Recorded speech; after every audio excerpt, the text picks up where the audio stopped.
Bonjour, aujourd'hui on va essayer de traiter l'automate avec Electrotech. Donc on va regarder un petit peu comment on intègre un automate dans un schéma électrique. Mais on va surtout en premier comprendre comment fonctionne un automate et comment on le câble. En dernière partie de ce petit tuto, je regarderai si j'ai le temps. euh, j'ai préparé un petit programme donc qui sera dans l'automate et je vous montrerai en parallèle son fonctionnement. Voilà, donc pour commencer, on va regarder un petit peu au niveau des différents systèmes d'automates que l'on a actuellement. Je vais vous en montrer deux, trois modèles, hein, pas plus, hein. C'est simplement pour avoir une petite idée. Alors attendez que je les trouve, voilà. Donc voilà un petit automate, hein, qui doit faire 4-5 modules, vous voyez, qui se clip sur un petit tableau. On peut parfaitement l'intégrer dans un tarif bleu à la maison pour s'en servir, pour faire un petit peu de la domotique, hein. Est-ce qu'on a autre chose? Voilà le même qui est un peu plus industriel cette fois, avec lequel il va falloir qu'on se raccorde avec un écran à distance, tout ça pour. Donc il y a une partie un petit peu un peu plus technique. Et puis voilà un modèle franchement gros, pas les plus gros, mais euh, qui commence déjà à faire du bruit. Voilà. Pour commencer, donc on va commencer à travailler sur le plus petit. Hein, donc je vous avais montré par exemple ce petit modèle là ou ce modèle là, hein, pour commencer, pour essayer d'appréhender le câblage et le fonctionnement. N'importe comment, vous verrez qu'après le reste va suivre pratiquement automatiquement. Alors au niveau de Q-Electrotech, l'automate, hop, on peut en trouver. Alors on va essayer de chercher ça.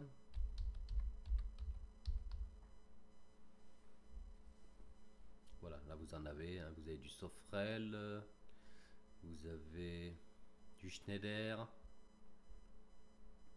Donc vous voyez, vous avez quand même un peu de choix, en sachant qu'il y en a beaucoup plus, hein. Normalement, il y a d'autres marques. Donc moi j'en ai déjà choisi un, c'est celui-là. Voilà. Et on va travailler sur celui-là déjà pour commencer. Alors rappelez-vous, hein, c'est celui qu'on a vu tout à l'heure. Enfin, qui ressemble à celui de tout à l'heure, hein, avec. Et on va un petit peu le détailler. Euh, on a une partie alimentation. Bon, ben, comme tous les automates, comme tous les appareils, hein, donc une alimentation 230 volts, 24 volts, ça, voilà.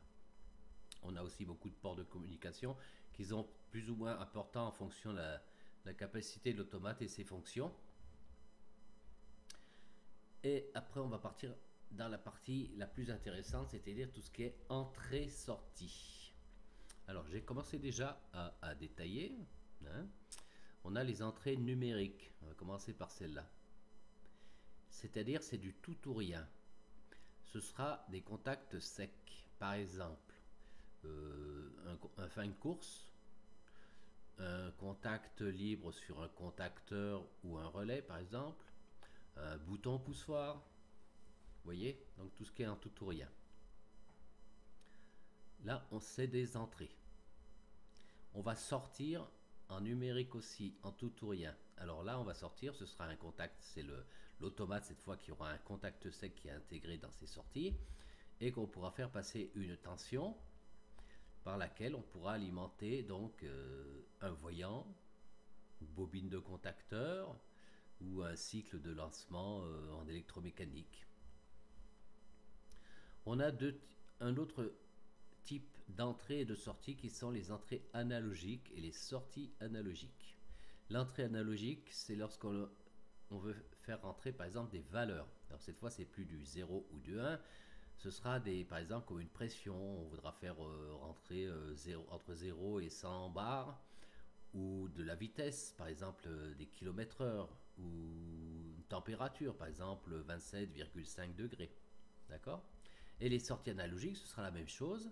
Mais par contre, cette fois, on attaquera des variateurs, c'est-à-dire qu'on va leur donner des vitesses de rotation au moteur. C'est par exemple 1270 tours minute ou une chaudière, on va lui donner une valeur de température. On va lui dire, bah, tu vas monter la chaudière à 17,5 degrés, ou voilà, c'est un peu des valeurs, ou une pression. Hein, écoute, tu vas envoyer, tu vas monter à 42,5 bars. Voilà. Hein. Donc là, ce sera analogique et numérique. Numérique tout ou rien, entrée numérique tout ou rien, sortie numérique tout ou rien, entrée analogique, donc ce sera des mots. Hein, et les sorties, pareil, on sortira des mots. Alors, pour ce faire, on va détailler un petit peu plus loin, c'est au niveau du câblage. Alors là, j'ai pas ressorti l'analogique, mais c'est pas grave. On va commencer à détailler. Hop, si j'y arrive. Alors là, vous voyez, je suis sur mes entrées tout ou rien, qu'on a vu tout à l'heure. Hein. Voilà, c'est là. Les numériques, d'accord? Et là, j'ai rentré deux contacts secs. Alors, petit retour en arrière. Rappelez-vous de mon petit schéma que je promène depuis déjà quelques temps, qui est très simple et qui est là juste pour le principe, pour vous aider à appréhender hein, les schémas. Pas pour, je suis pas là pour vous aider à faire des schémas de 600 pages. Bien qu'il y a quelques particularités de câblage, peut-être qu'il pourrait être intéressant à travailler, notamment sur des fonctions de chien de garde ou des fonctions électro et assistées par ordinateur et assistées pardon par l'automate. Mais bon, pour l'instant, on va rester sur l'appréhension de l'automate. Alors, vous voyez, vous rappelez donc mon petit flotteur haut, mon petit flotteur bas, mon auto maintien avec la commande de ma pompe ici. Donc ça, on va le passer dans l'automate. On va dire c'est l'automate qui va faire le boulot. Donc ce sera plus l'électromécanique. On va lui rentrer en fait les infos du flotteur et la sortie numérique pour commander le contacteur. D'accord? Et bien entendu que l'automaticien se fera en interne dans l'automate. Alors ce que j'ai fait, voilà mes deux flotteurs, hein, mon flotteur niveau haut, mon flotteur niveau bas. Donc vous voyez, j'ai utilisé que deux entrées sur l'automate qui en comportent 10, 2, 4, 6, 8, 10, 10, 20, une trentaine d'entrées et à peu près une vingtaine de sorties. Et donc justement sur la sortie, j'ai besoin de commander le contacteur de la pompe qui est là. Hein. Donc c'est une sortie. Là, on a choisi d'être alimenté, la tension est délivrée par l'automate. Il est parfaitement possible d'installer une tension en parallèle. C'est-à-dire qu'on n'alimente plus par l'automate, on se sert uniquement du contact de sortie de l'automate, du contact sec, pour faire passer la tension, une tension externe. Alors là-dessus, on n'y joue pas trop parce qu'il n'y a pas trop de demandes. Hein. Si on avait eu au milieu, comme je vous ai montré tout à l'heure, voilà, des entrées analogiques et des sorties analogiques, donc vous auriez aussi le câblage ici en entrée analogique et en sortie analogique. Je vous ai fait un petit tableau avec mes trois commandes là. Voilà, flotteur niveau bas et ma commande de pompe. On va regarder au niveau de l'automate comment elle s'appelle. Parce que si je zoome un peu encore, voilà. Regardez, là vous voyez I0, I1, I2, I3. Ça veut dire I, c'est input, entrée. Hein? Alors, si je remonte dans mon tableau, on voit bien pourcentage I input. Et il y a deux chiffres. Quelquefois il y en a trois, mais c'est sur les plus gros automates. Ici on n'en a que deux. Tout simplement parce que l'automate, quand on va taper le programme, lui, il ne sait pas quelle entrée il faut traiter. Donc il faut lui dire que nous, on va traiter par exemple cette entrée, celle-là, I0. I0, elle est là. Alors c'est I0 parce que c'est l'automate, là, bon, le 0, on est obligé de l'avoir, mais bon, il n'y a qu'un automate. Et le premier automate, le premier bus, c'est 0. Je vous expliquerai, montrerai tout à l'heure comment on code ces valeurs. Hein. Mais là, comme il n'y a qu'un automate, pour l'instant, on est sur 0. Et le deuxième, il est là, 1. La valeur est 1, donc ce sera toujours I0.1. D'accord? Et là-dessus, c'est pour dire à l'automate que sur ces deux entrées, il aille chercher sur ces deux valeurs les informations que je lui donnerai tout à l'heure. Pour la sortie, regardez, là je suis allé chercher vol 0, donc Q0. Alors vous allez me dire, ah mais c'est pas, c'est une sortie, tu me dis Q, oui, je dis Q, pourquoi?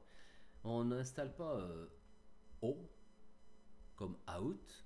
Pourquoi? Parce que regardez, il y avait trop de soucis de repérage, donc ça aurait fait pourcentage O 0.0 et les ingénieurs se sont dit non, ça ne peut pas le faire. Il y aura trop de sujets d'erreurs, donc ils ont décidé de se mettre ce qui se rapprochait le plus du zéro, c'était le Q. Donc on appellera ça Q. Le Q sera la sortie, I sera bien l'entrée in. D'accord? Donc ce sera Q0 toujours parce on est sur le même bus, hein, on est sur cet automate, donc il n'y en a pas d'autre. Et ce sera la sortie numéro 0. Voilà, donc là on a repéré, alors à votre échelle bien sûr vous allez repérer toute votre liste d'entrées et de sorties que vous aurez besoin de faire. Hein. Là on n'en fait que 3, c'est pas beaucoup, mais après vous comprenez bien qu'il y a juste à rajouter hein, une fois que vous avez compris le départ. Voilà, donc hop, après, voilà, un automate, comme on a vu tout à l'heure, il est où? Là. Hop, voilà. Ici, on a le module. Alors, ça, c'est le module d'alimentation. D'accord? Un peu comme si là, on s'en branchait le 220 sur celui-là. D'accord? Après, là, c'est le module de l'automate. Là, c'est le calculateur. Là, c'est le cerveau, si vous voulez. Et tout le reste que vous voyez là, c'est toutes des cartes, ce qu'on appelle des cartes d'entrée et de sortie. Là, vous avez, alors ça c'est out. Mettons que vous ayez 1, 2, 3, vous ayez 12 sorties. Sur une petite installation, c'est bien. Quand vous êtes dans une grande usine, il y a un moment, il va falloir 150, 200, 500 entrées, 300 sorties. Bon, il y a un moment, on ne peut pas rester avec un bloc comme ça. Donc, ce qu'on a fait, on a ce qu'on appelle un bus qui est là. C'est la platine qui est derrière, vous la voyez, on la voit un petit peu là sur le côté, sur laquelle on vient clipser des cartes d'entrée et de sortie. Toutes ces cartes d'entrée et de sortie sont asservies à l'automate à l'aide du bus qui est derrière. Donc, l'automate peut discuter directement avec toutes ces cartes. On va mettre au choix des cartes d'entrée-sortie, entrée numérique, sortie numérique au choix. Et des cartes entrée analogique ou sortie analogique. Après, il y a des cartes encore un peu plus spécifiques, mais bon, c'est pas le sujet du jour. Et là, vous apercevez bien que là, regardez, vous pouvez rentrer et sortir des centaines d'informations. D'accord? Mais comme je vous ai expliqué tout à l'heure, le principe est le même. Nous, on a mis 2 entrées et on a fait une sortie. Et bien, vous additionnerez le nombre d'entrées et de sorties que vous avez besoin et vous mettrez le nombre de cartes nécessaires. C'est simplement la taille du processeur mathématique de l'automate qui lui par contre sera à définir avec soin, puisque vous comprenez bien que le nombre de calculs que je vais faire sur mon automate avec mes 2 entrées et une sortie par rapport à cet automate qui lui va gérer 150 entrées, 300 sorties et en plus peut-être de l'analogique, hein, on ne sait pas. Donc voilà. Quand vous avez compris ça, vous avez pratiquement tout compris. Alors, voilà, donc la revue, une vue schématique d'un automate, vous voyez, avec son bloc alimentation, l'automate qui est là, je vous ai montré tout à l'heure, et toutes les cartes. Alors là, vous voyez, vous avez des entrées analogiques, vous avez des sorties analogiques, vous avez des cartes d'entrée, DDI, et là, vous avez des cartes de sortie. Voilà, tout ou rien, et ainsi de suite. Vous voyez, là on revient avec de l'entrée ANA, et ainsi de suite. Et là on a un bus. Ce que je veux dire par là, c'est qu'on a un autre bus où on peut installer encore un autre rack avec d'autres cartes qui seront toujours pilotées par le même automate, mais qui seront déportées. Alors vous voyez bien que le nombre d'entrées-sorties est assez impressionnant. Et donc forcément, le programme que vous allez créer dedans va être impressionnant, et surtout l'automate, lui, a besoin de calculer rapidement toutes ces infos, donc il sera en fonction, la puissance sera en fonction du nombre d'entrées et sorties que vous allez lui fournir. Voilà pour ce qui est de l'explication. Alors là, par exemple, vous voyez, là, on part sur des sous-modules. C'est un peu comme je vous ai montré. Non, je ne sais pas si je vous ai montré. En gros, regardez. Vous voyez là, on voit que des câbles, on voit pas de fil qui rentre. Pourquoi? Déjà, pour une solution de simplicité, c'est que si par exemple vous avez 60 entrées ici, vous n'allez pas tirer 60 fils à chaque carte, à la fin vous allez vous retrouver avec une nappe immonde de fils devant cet automate. Et si demain on doit intervenir, c'est-à-dire qu'on a une carte à changer, vous vous rendez compte tous les fils qu'il y a débranchés. Donc autant pour la simplicité de câblage, la propreté et la facilité.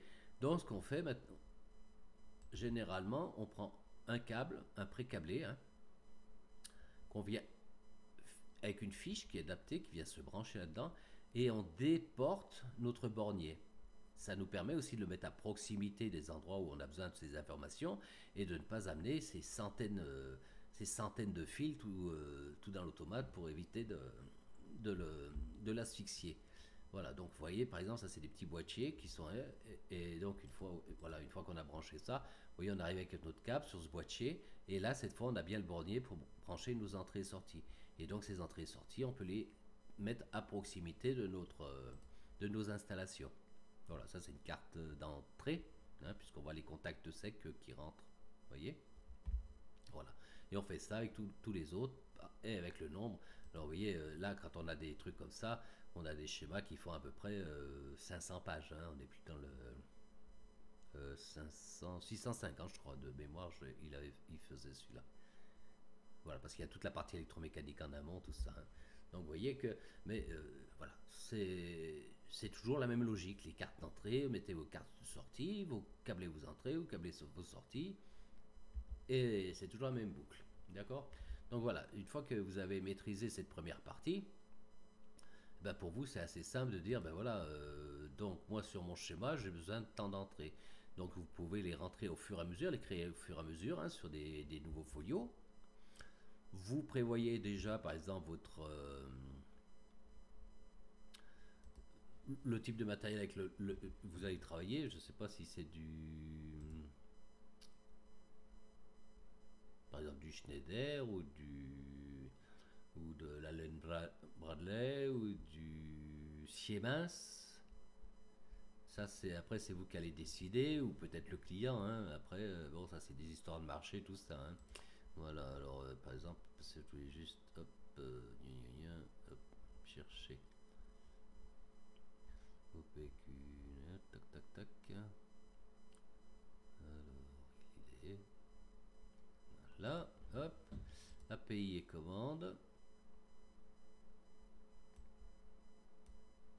Alors, M340.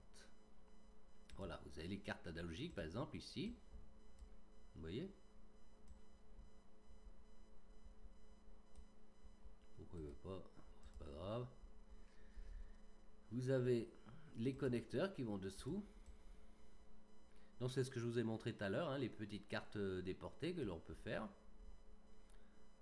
Les blocs de communication, les cartes contrôleurs, les cartes de comptage, c'est ce que je vous expliquais tout à l'heure, hein, qu'il y a d'autres cartes encore pour des applications un peu plus spécifiques. Les cartes direct input, direct output, vous voyez ici, hein, donc là, il y a 64 entrées. Hein, ça commence à faire... alors là, vous avez 32-64, voilà. Les motion blocks, les alimentations. Donc là, les alimentations, c'est pareil. Donc il y a plusieurs puissances à adapter en fonction, bien sûr, de l'architecture de votre automate. Et puis bon, après voilà. Et c'est les platines de téléphase, voilà, c'est ces fameuses ABE7 que je vous ai montré tout à l'heure qui permettent de déporter le câblage. Voilà.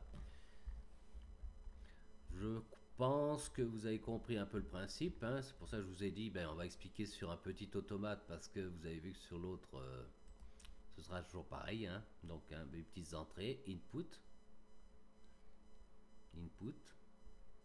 et mes sorties, out, mais bon, c'est du Q. Hein.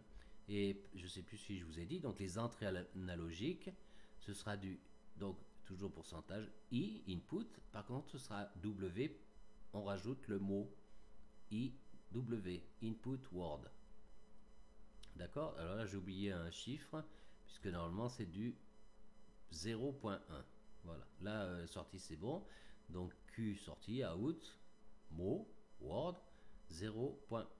D'accord? et donc à incrémenter en fonction de votre brochage.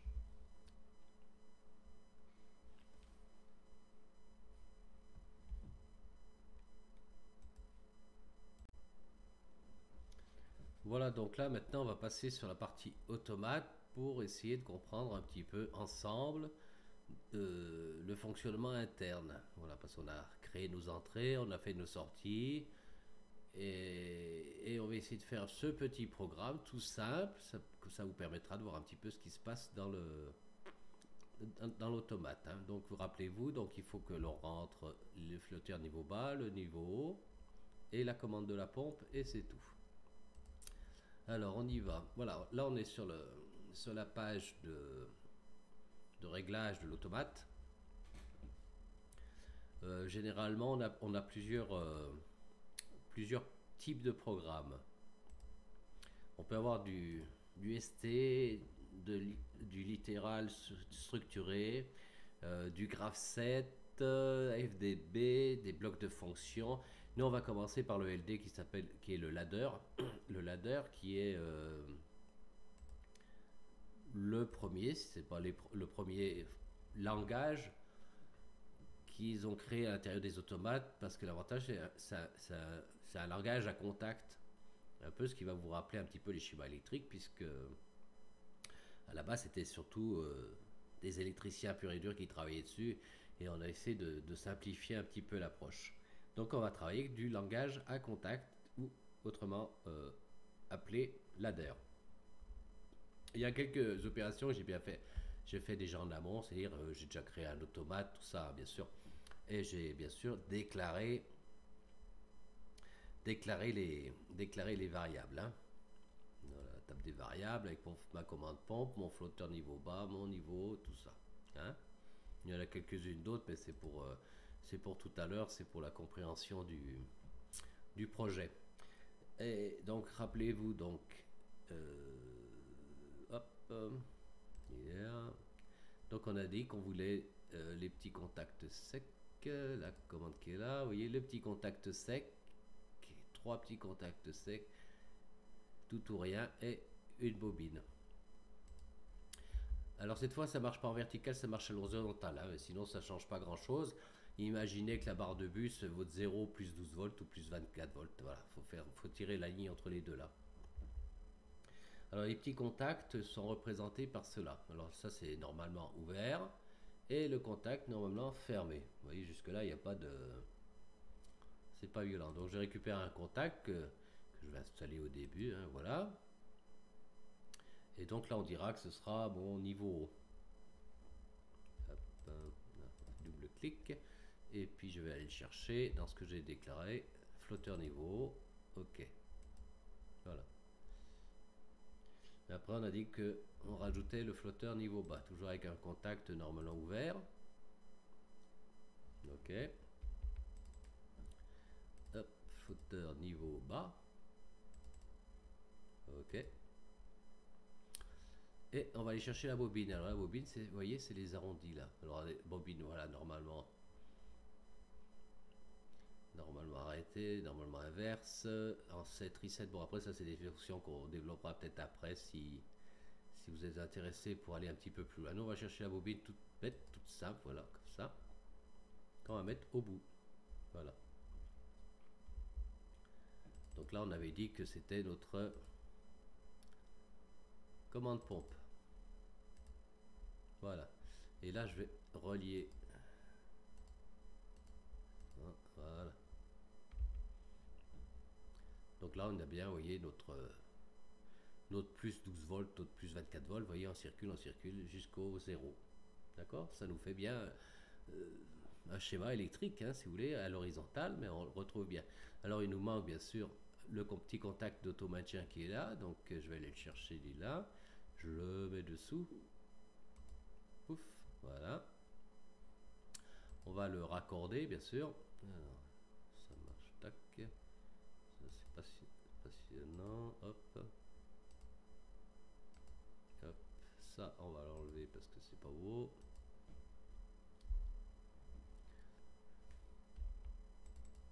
Et l'automaintien, donc on a dit que c'était la commande de la pompe, hein, d'accord? Donc je reprends la commande de la pompe. Ok, comme ça je sais que elle, quand il sera alimenté, celui-là sera fermé. On est bien d'accord, hein?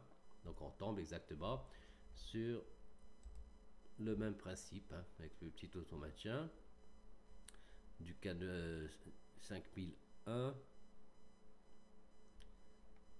et notre puce et nos zéros, hein. Donc vous voyez comme quoi à l'époque ils ont fait fort. Donc c'est toujours, d'ailleurs c'est toujours un câblage d'actualité, un programme d'actualité, hein, il existe toujours. Voilà, donc notre câblage est prêt. Donc maintenant on va essayer un petit peu de le mettre en service. Alors on va essayer de, parce que derrière, ok, j'avais, voilà, simulé un petit peu le,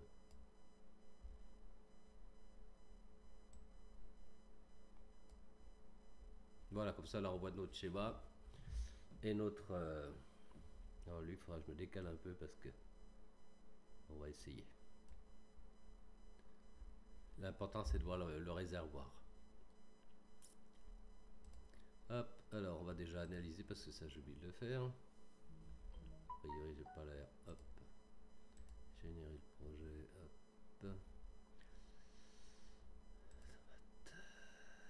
connexion.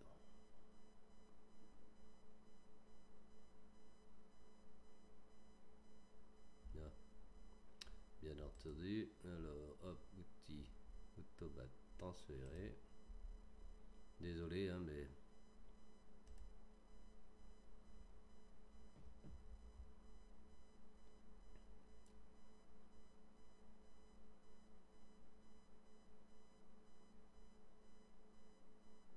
voilà, on est prêt.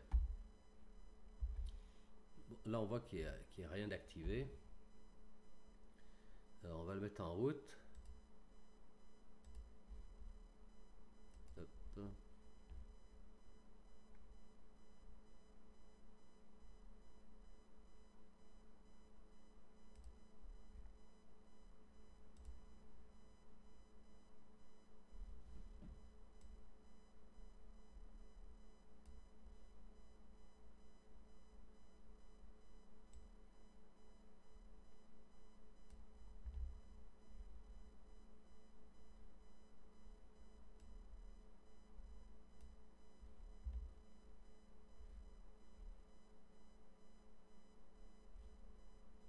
Donc on va le mettre en route.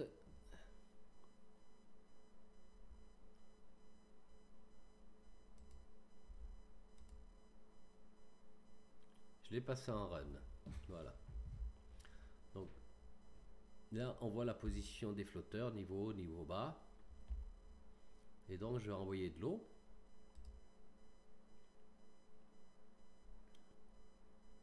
Top. Voilà, on voit le réservoir qui se remplit. Donc l'idée c'est de dire, eh ben, on va arriver déjà jusqu'au niveau bas, on va voir un petit peu ce qui se passe. Tac, voilà, il a attaqué le niveau bas, le voyant s'est éteint, on le voit qu'il est là. Alors là on a arrêté, normalement cette partie là est coupée, puisque vous voyez là c'est rouge. Mais on va continuer à alimenter notre pompe, parce que notre pompe elle est auto-alimentée par le contact qu'on a monté en parallèle. Tout comme l'électromécanique, vous voyez. Donc là je continue, il va se remplir. On va attendre que le contact haut il détecte pour s'arrêter. Tac. Et là, on s'aperçoit que voilà, cette fois, tout est coupé, donc on a bien rempli, on s'est bien arrêté au niveau haut, d'accord?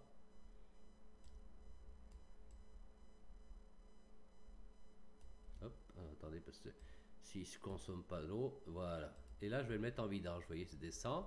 Donc là, je m'arrête. Pof, pof, voilà. Donc là, je suis bien en train de revider, j'ai libéré mon niveau haut, mais ma pompe n'a pas redémarré puisque c'est ce qu'on veut. On veut attendre que le liquide aille au niveau bas avant de remplir. D'accord? Et là, il ne peut pas le faire, bien entendu, puisque comme la pompe n'était pas en route, voilà. Pour la remettre en route, il faudra vraiment qu'on arrive au niveau bas. Hop, alors. Hop, et je continue ma vidange. Tac. Alors vous avez vu, on a remis en route la pompe, on a bypassé le flotteur bas et on reprend le niveau. Voilà. Donc voilà le principe. Tac, on arrive au niveau haut. Maintenant, je consomme mon produit, hein, j'utilise, je distribue, je sais pas, mon réservoir qui se vide tranquillement. J'arrive à mon niveau bas, pof, et je suis reparti au remplissage. Voilà, un petit peu schéma très succinct de l'application qui se passerait à l'intérieur de l'automate et qui vous permet un petit peu voilà, d'avoir une approche un petit peu, une petite approche si vous voulez, pour continuer vos projets.